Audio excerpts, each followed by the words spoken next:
Ninoska, buen día, ¿cómo está? Le saluda Rubén Atahuichi. Rubén, muy buenos días, un gusto poder saludarte y a través tuyo a tu audiencia. Gracias. Ninoska, a ver, medio que se están tirando la pelotita acerca del diario de Pedrajas, que ya está en Bolivia, ya se encuentra en manos una copia del Ministerio Público de la Fiscalía General del Estado. Hace un par de días, el martes, el fiscal general decía que tenemos ya el documento, nos ha llegado el lunes, hemos colegido el documento y encontramos de que aquel primer documento que nos ha entregado la Compañía de Jesús estaba tachonada, estaba borrada, algunas páginas saltadas y no sabemos dónde ha ocurrido esta censura. Y hablando con la Compañía de Jesús nosotros ayer, dice que nada tuvo que ver con la censura, con el borrado, con el tachonado, y vamos buscando la ruta. Y hoy lo contamos en nuestra edición de La Razón. Cuando se ha descubierto el diario, lo hizo el sobrino del padre Pedrajas, Fernando Pedrajas. Encontró el documento en la casa de su papá, ya fallecido también, y lo que hace es entrar en disyuntiva. ¿Lo denuncio o lo publico? Decide comunicarse con la Compañía de Jesús en Bolivia, se comunica con Osvaldo Chirveches, quien dice que le pase la copia, él desconfía, finalmente quiere denunciar ante el Ministerio Público, no lo consigue en España, ante la Iglesia Católica en la Arquidiócesis de Madrid, no lo consigue y pasa al diario El País, que finalmente publica en un reportaje el 30 de abril titulado Diario de un cura pederasta. La Compañía de Jesús entregó una copia, así dice, el 20 de junio al Ministerio Público en Coñacoña, Cochabamba, pero resulta que ese documento había estado tachonado. ¿Dónde sino entre el Dicasterio de la Fe en Roma y la Curia de la Compañía de Jesús también en Roma? ¿Serán esas dos instituciones las que pudieron haber censurado el documento? ¿Alguna de ellas? ¿Qué evaluación tiene de este incidente que no es menor, Ninoska? Muchas gracias, Rubén, y gracias también por el aporte de antecedentes en línea de tiempo que realizas, porque esto deja ver justamente la situación de cómo se ha efectuado el envío de este diario, que es una pieza principal, una pieza clave para la investigación que está realizando el Ministerio Público. Para nosotros es importante entender que la palabra del fiscal general es muy importante porque estamos hablando de la más alta autoridad del Ministerio Público y que él básicamente ha denunciado que a partir del análisis que ha realizado del diario se han encontrado borrones, pero específicamente en fechas y en nombres. O sea, es algo muy característico de los borrones, no son borrones al azar, sino que justamente por lo que dice la ANCHIPA, señala claramente que estamos hablando de identificación de fechas e identificación de nombres que han sido borrados de esta prueba, que es la más importante en el caso Pedrajas, ¿no? Entonces, será el Ministerio Público, porque ya lo ha mencionado el fiscal general, que vaya a realizar una investigación concreta. Hemos escuchado ayer la vocería de la Compañía de Jesús en el sentido de que ellos no habrían realizado esto, pero bueno, eso tendrá que explicar claramente al órgano de investigación, ¿no? Si ya ha habido una fuerte y clara elementos que menciona el fiscal general, serán ellos los que tengan que resolver en estas instancias, pero para nosotros es claro que hay una evidencia y una obstaculización que ha empezado a realizar la Iglesia Católica y que el diario que justamente menciona el fiscal Anchipa puede ser justamente una evidencia más de esta larga obstaculización que ha generado la Iglesia Católica. Cierto, desde el encubrimiento, porque según el Código Canónico, todos los casos de pederastia tienen que ser derivados a la Curia de Roma y ahí se pierde. No se transfiere esta documentación, esta resolución. Por ejemplo, en estos tres casos de Alejandro Mestre, en el caso de Luis María Roma Padrosa y en el caso de Alfonso Pedrajas, hubo investigación de parte de la Delegación de Ambientes Sanos de la Compañía de Jesús, encontró la verosimilitud de las denuncias y lo que hizo es pasar el documento a la Curia de Roma y ahí desapareció. Habían hecho pues investigaciones anteriores a la denuncia del diario El País, pero nunca se conoció, sino más que por un comunicado muy básico en algunos casos, pero de ahí pasar al Ministerio Público para una posterior investigación, no. En el mismo libro, Historia, así se llama, la memoria de Alfonso Pedrajas, de 383 páginas, él habla de nombres, habla de Recolons, habla de Alaix, habla de varios sacerdotes jesuitas que en algunos casos se han convertido en sus confidentes, pero de ahí ni siquiera hubo una investigación en la Compañía de Jesús, y ahora obviamente se apunta como a estas personas, 7 en total como encubridores. También hubo encubridores de esto, Ninosca. Sí, mira, yo estaba revisando justamente lo que ustedes han publicado el día de ayer, si no me equivoco, en relación a la participación en grado de autoría, pero también los elementos de encubrimiento cuando titulan que existen jerarcas de la Iglesia Católica que han estado justamente cometiendo delitos y que esto ha sido de conocimiento de autoridades eclesiales. Aquí debo decir enfáticamente algo. El año 2014, el Comité de los Derechos del Niño, y Rubén, ojo, que el Comité de los Derechos del Niño es el órgano de tratado principal de Naciones Unidas. Un país, cuando ratifica la Convención de los Derechos del Niño, pone como Estado la posibilidad de asumir responsabilidades internacionales en el marco de la ratificación de convenios. ¿Y qué pasa aquí? La Santa Sede, como Estado, ha suscrito un convenio. Este convenio es la Convención de los Derechos del Niño. Y el 2014 le dice el Comité de los Derechos del Niño, por eso esto no es un tema estrictamente doméstico y en Bolivia, sino que para que entendamos la magnitud de este problema y del encubrimiento histórico de la Iglesia Católica. El 2014 le dice, este es informe público, lo pueden buscar en las redes sociales, en la página oficial del Comité de los Derechos del Niño. Le dice el 2014 que están preocupados y llaman la atención a la Santa Sede de que no se haya procedido a justamente a la investigación, a proporcionar a las autoridades de los países en los que se realizan las denuncias, la investigación de clérigos católicos. Y esto es justamente refiriéndose a varios países en los que la Iglesia Católica ha sido denunciada. Y aquí justamente es el Comité de los Derechos del Niño que señala que además preocupa la movilidad internacional que genera la Santa Sede de los clérigos cuando ellos son denunciados y los va moviendo a nivel internacional. Y esto ha pasado con Luis To, por ejemplo, sí, ¿no? Ese es claro ejemplo de lo que menciona el Comité de los Derechos del Niño. Un sacerdote jesuita que ha sido denunciado en España por el abuso a una niña, ha sido trasladado a Bolivia. En el caso Pedrajas, específicamente por la investigación que hace el periodista Núñez del diario, justamente él señala que la investigación, que duró 9 meses aproximadamente, que no solamente tiene que ver con la lectura del diario, sino contrarrestar con víctimas y con testigos, etcétera. Hay un tema que justamente Pedrajas señala como encubrimiento, ¿no? Y creo que estos son elementos que no podemos soslayar, ni como, en este caso, yo como representante y abogada de las víctimas, pero ni como sociedad civil, estimado Rubén, porque esto nos está diciendo que la Iglesia Católica, en el marco de una responsabilidad internacional, no cumple lo más básico, que es el cumplimiento de una convención, de un tratado de derechos humanos de niños, niñas y adolescentes. Vale decir que la Santa Sede ha aplicado estos procedimientos a través de todo lo que significa estos tribunales eclesiásticos, que básicamente no tienen ninguna finalidad y lo que quieren es ponderar la jurisdicción eclesial por encima de las jurisdicciones domésticas de los países donde sus clérigos cometen delitos.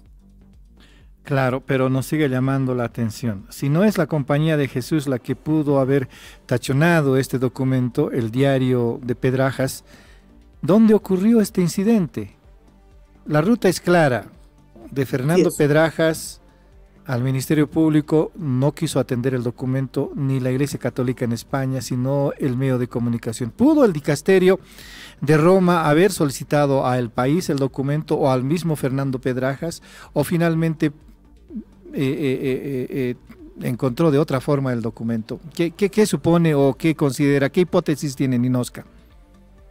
Bueno, yo creo que, como tú lo dices, Rubén, no estamos hablando de de un tiempo que ha transcurrido, estamos hablando de menos de un mes y Sí. medio que ha sido solicitado el diario. Las instituciones que han intervenido son fácilmente identificables. Entonces, al haber tenido, será Fernando Pedrajas también, como en el inicio de la entrega del diario, que señale en qué condiciones ha entregado este diario. Él jamás mencionó, ni en las declaraciones, ni en las entrevistas que ha realizado, que el diario haya tenido borrones. Entonces, esto ha sido claramente manipulado y esto también tiene que generar para el Ministerio Público una investigación de oficio. Si el diario ha sido entregado en inicio sin absolutamente ninguna alteración y llega a Bolivia con estas alteraciones y borrones en fechas y nombres, tendrá que iniciar justamente las investigaciones de oficio para evidenciar. Estamos hablando básicamente de dos instituciones que han intermediado el traslado, no estamos hablando de muchas más. Sí. Toda la investigación tiene que ser justamente identificada a esas dos instituciones. Si hablamos del Dicasterio de la Fe de Roma y la Curia General de la Compañía de Jesús en Roma, del dicasterio en el Vaticano, para ser precisos. Ahora, hablando del tema de fondo, Ninosca, usted que está cerca de las víctimas, seguramente hay preocupación. ¿Cómo ven el proceso de investigación? Si bien por la importancia y el riesgo también está en reserva, ¿qué criterio tienen las víctimas a las que está apoyando Ninosca? Yo creo que ha sido fundamental que las víctimas estén organizadas. En el caso de Juan 23, esto ha permitido un trabajo en comunidad y esto hay que destacarlo de manera importante. Hay una organización interna a través de la Asociación de Exalumnos del Colegio Juan 23 que está generando un soporte tanto para facilitar el contacto de testigos y de víctimas en el exterior como al interior del país. En inicio, y debo decirlo claramente, había sí algunos problemas, principalmente en relación a generar día y hora para las declaraciones, la Cámara Gesell, etcétera, pero ha habido un adecuado apoyo tanto de la Procuraduría General del Estado y también de la Fiscalía, que ha facilitado la posibilidad de contar con que los testigos y las víctimas puedan realizar estas declaraciones. Debo decirte francamente, Rubén, es difícil reconocerse como víctima. Es difícil denunciar ante una administración de justicia que es corrupta, que es clasista, que es racista y que está básicamente en manos o con la posibilidad de acceso a la justicia a quienes tienen poder y tienen recursos económicos. A diferencia de la Compañía de Jesús o de la Iglesia Católica, las víctimas no tienen acceso a medios de comunicación, no son dueños de medios de comunicación, no tienen estos elementos económicos para trasladarse, etcétera, etcétera. Entonces hemos tenido algunas dificultades. Básicamente si no tenemos estos elementos, lo que sí tenemos es la verdad y la memoria con la que estamos iniciando dignamente cada uno de estos procesos. Ahora, seguramente han debido crecer, ha debido crecer el número de víctimas a raíz de precisamente haberse abierto el proceso. No me diga número, pero no solamente hay víctimas en el Juan 23, también hay víctimas en otros colegios dependientes de la Compañía de Jesús.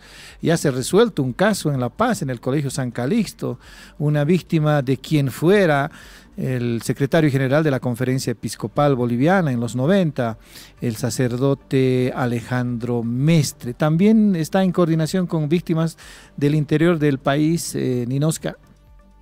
Me parece algo interesante lo que menciona Rubén, porque este caso ha permitido también romper el silencio de otras víctimas. Hay una víctima que ya ha contactado conmigo específicamente de Gausset, de Antonio Gausset, que ha sido víctima en Sucre, por ejemplo, una víctima que se encuentra en el exterior del país, que en pocas semanas esperemos que ya pueda oficializar su denuncia, pero básicamente el tema de Jorge Vila, en el caso de DNI, con varios testigos también que generan una implicancia y una gravedad terrible en el caso de Jorge Vila, porque además de ser sacerdote jesuita, él era directivo de Defensa del Niño Internacional, una ONG que por mucho tiempo y que sigue trabajando, estuvo en relación con niños en el caso de Cochabamba, ¿no? Entonces, de alguna manera, y esto con la mayor amplitud, debemos decir que si hay víctimas que de alguna manera requieren otra información que el Juan 23 y las víctimas y los alumnos, exalumnos puedan facilitar también, porque todo tiene que ver lastimosamente con la Compañía de Jesús. En su mayoría estamos hablando de jesuitas, y esto es una pena, es una tristeza, porque nos lleva a rememorar a jesuitas como Luis Espinal, y realmente vemos cómo se manchan estas figuras emblemáticas que en algún momento sí fueron fieles a su obra, ¿no? Entonces creo que de alguna manera la Compañía de Jesús, en lo que significa en sus estructuras eclesiales, la curia en España también tendrá que en algún momento, si es que la investigación así lo amerita, tendrá que responder especialmente en temas de encubrimiento y de movilidad internacional de clérigos católicos, específicamente de esta orden. Ninosca, ¿no siente preocupación respecto del lento avance de las investigaciones? Uno, viendo desde afuera, dice que ¿por qué no hay aprendidos? ¿Por qué no hay detenidos? ¿Cuáles serán las determinaciones del Ministerio Público?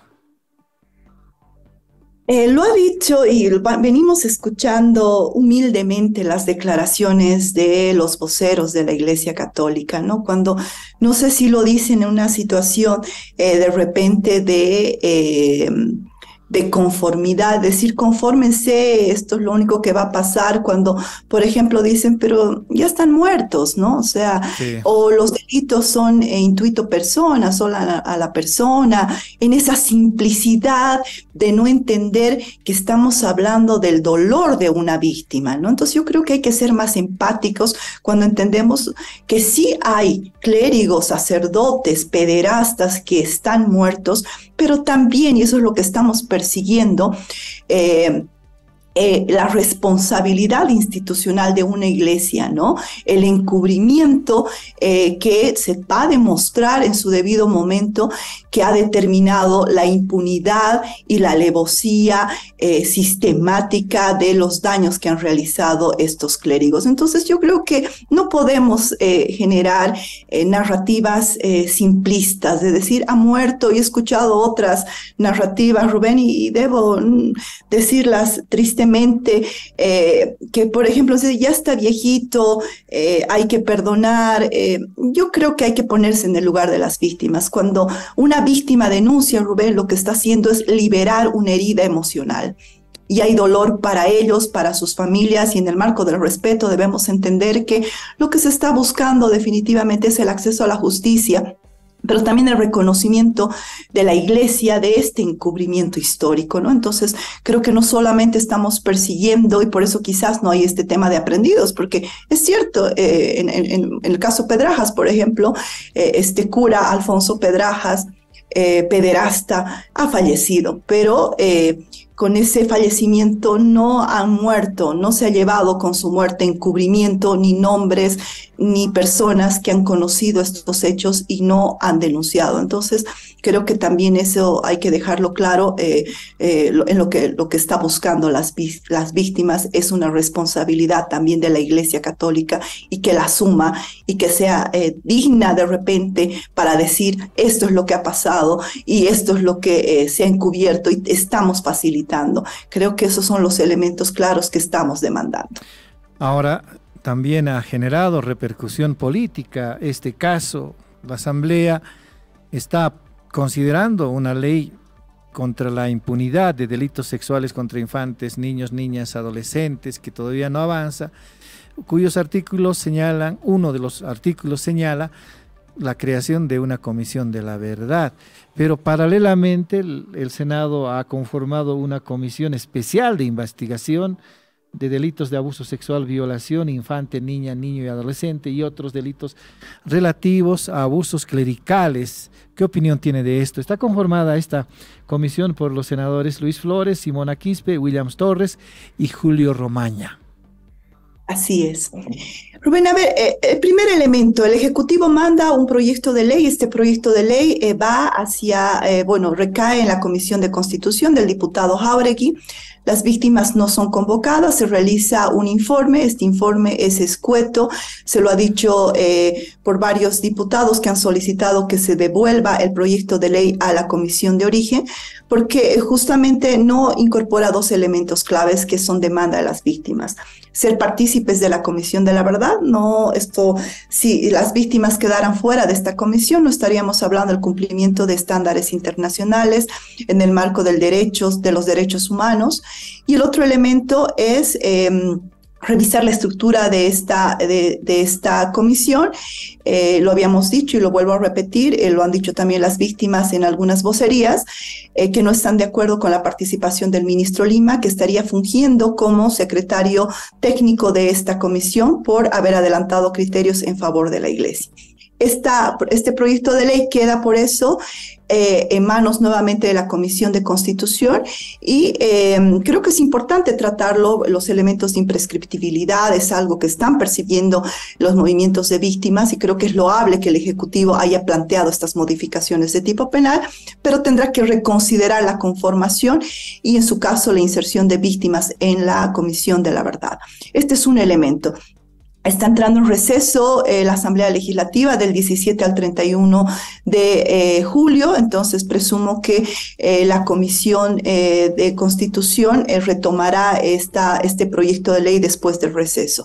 Aquí es importante señalar que se ha remitido notas tanto al diputado Jáuregui como al diputado Jerjes Mercado para solicitar que en el marco de esta devolución que se ha realizado puedan convocarnos para ser parte de ver las observaciones que hemos solicitado. Entonces estas notas ya están en poder de ambos diputados.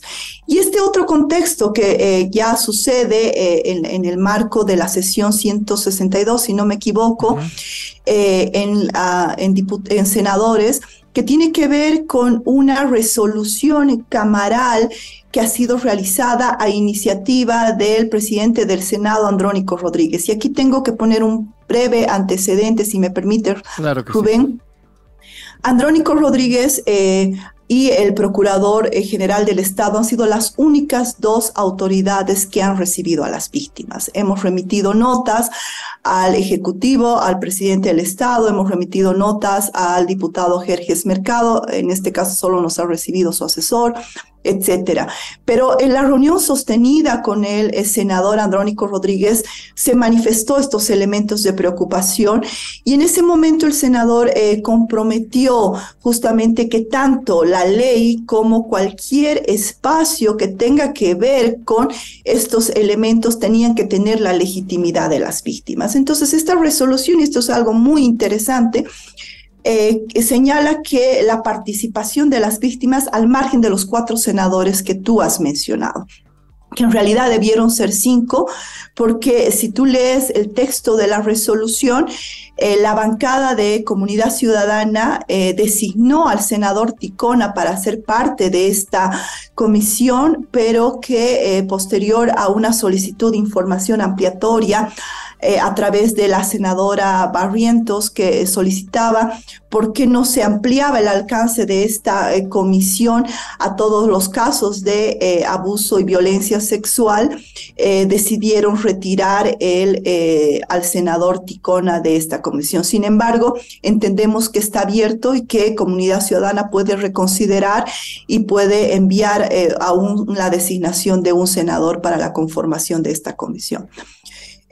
Creemos importante, primero porque hay una pluralidad, es una comisión interpartidaria, creemos conjuntamente con el MAS, Va a haber participación de víctimas. Es una comisión que va a durar 3 meses. Creemos que el tiempo quizás no es el mejor, pero sí queremos entender y destacar la voluntad política de entender que las víctimas son lo primordial, que sin las voces de las víctimas y la participación de las víctimas no pueden haber espacios legítimos, ¿no? Entonces, tal como lo mencionó el senador Andrónico, esto no va a suplir las acciones que se están realizando en el Ministerio Público. Vamos a seguir trabajando con el Ministerio Público en todo el tema de la investigación.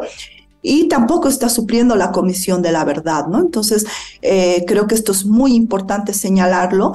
En la medida que haya más espacios en los que se puedan escuchar a las víctimas, entender que no estamos hablando solamente de un tema casuístico, sino de un tema estructural que viene realizando la Iglesia Católica, creo que ganan las víctimas, ¿no? Entonces, esperemos que en las próximas semanas, en los próximos días, podamos ser convocados por la Cámara de Senadores, concretamente por esta comisión, para que las víctimas puedan apersonarse, porque la resolución es muy escueta, seguro se sacará un reglamento o algo, no lo sé, a efectos de ya poder participar en esta comisión que ha generado la Cámara de Senadores. Por lo menos el senador Williams Torres ha adelantado de que esta comisión no va a tener receso a diferencia de sus colegas, porque el tiempo es corto, decía.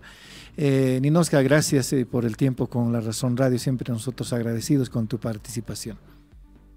Rubén, a ti muchísimas gracias. Creo que estos espacios son fundamentales. Los medios de comunicación tienen que ayudarnos a ese control social, a la denuncia y sobre todo a la lucha para que estos elementos, estos delitos no queden en impunidad. Un abrazo, Rubén, y hasta una próxima oportunidad. Claro que sí.